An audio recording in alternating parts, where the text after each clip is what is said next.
Every legend begins somewhere. This one began in the cold black hours before dawn, just outside of Reno, Nevada. A quiet stretch of track, a train full of gold, and 5 men waiting in the dark. By sunrise, the Wild West had its first train robbery, and the mastermind behind it all was a Sunday school teacher.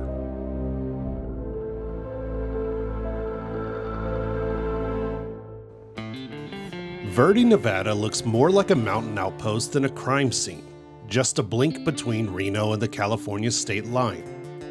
Today it's a quiet mix of blue-collar locals and weekend warriors, roadside diners, and rusted rail lines. Verdi feels right at home pressed against the Sierra Nevada, the last breath of the mountains before the land turns to desert. But in the mid-1800s, it was a lifeline through the Sierra.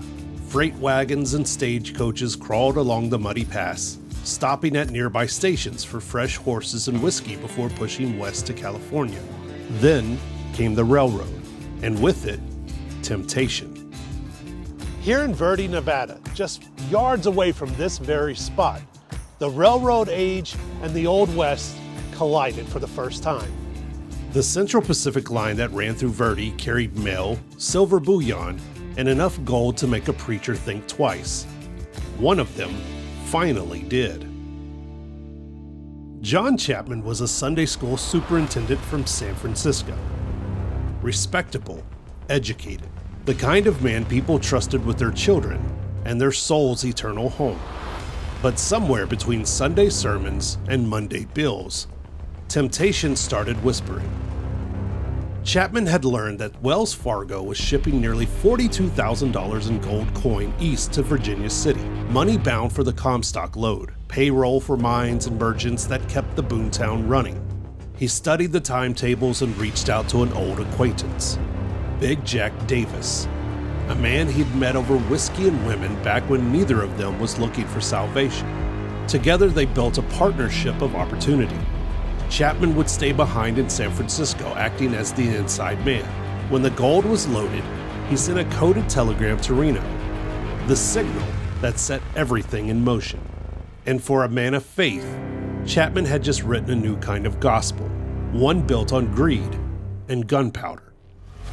Just after midnight on November 4th, 1870, a Wells Fargo express train pulled out of Reno, carrying the same Comstock payroll Chapman had been dreaming about for weeks: gold coins and silver bullion.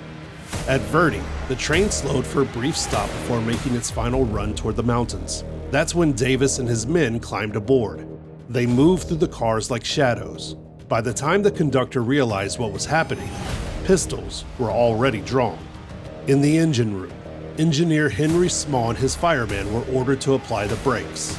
The robbers cut loose the passenger cars, leaving them powerless on the track, and drove the locomotive and express car farther down the line. Telegraph wires had been cut hours earlier, and a barricade of rocks and rail ties had been laid across the tracks. When the locomotive hit the blockade, the train screeched to a halt.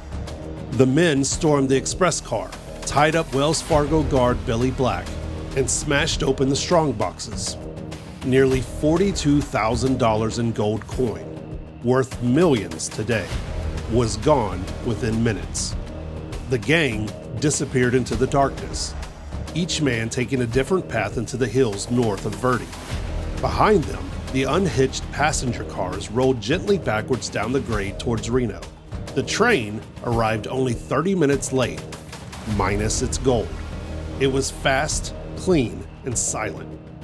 The West's first train robbery pulled off without a single shot fired. By sunrise, the great train robbery was front-page news. A moving train had been robbed, something once thought impossible.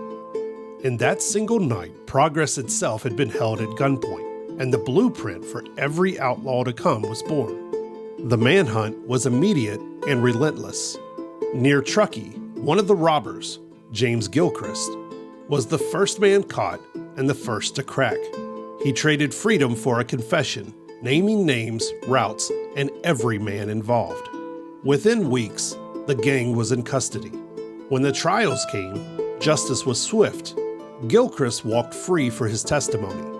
Big Jack Davis, ever the charmer, talked his way into a 10-year sentence and served only 3 before being released on good behavior.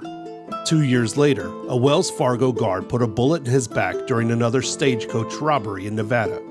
The other men involved drew long terms, 20 years, 22 years, some escaping in a bloody prison riot only to be dragged back again. None kept the gold. None kept their freedom for long. And John Chapman, the wayward Sunday school teacher, although he never held a gun or touched a single gold coin. In fact, he was 200 miles away in San Francisco when the train was robbed. But the jury saw a man who had not only helped with the robbery, but a man who betrayed his faith. He received 18 years for aiding and abetting the robbery. He served several, and after his release, his name vanished from the history records. No trace, no redemption. And in a final twist, the very same train on the very same run was robbed again less than a day later, nearly 400 miles east in Nevada. Different gang, same bad luck. Justice for the great train robbery was served, but something had changed. The rails weren't untouchable anymore, and from that night on, every train carried something extra with it on every run. The fear of what waited in the dark.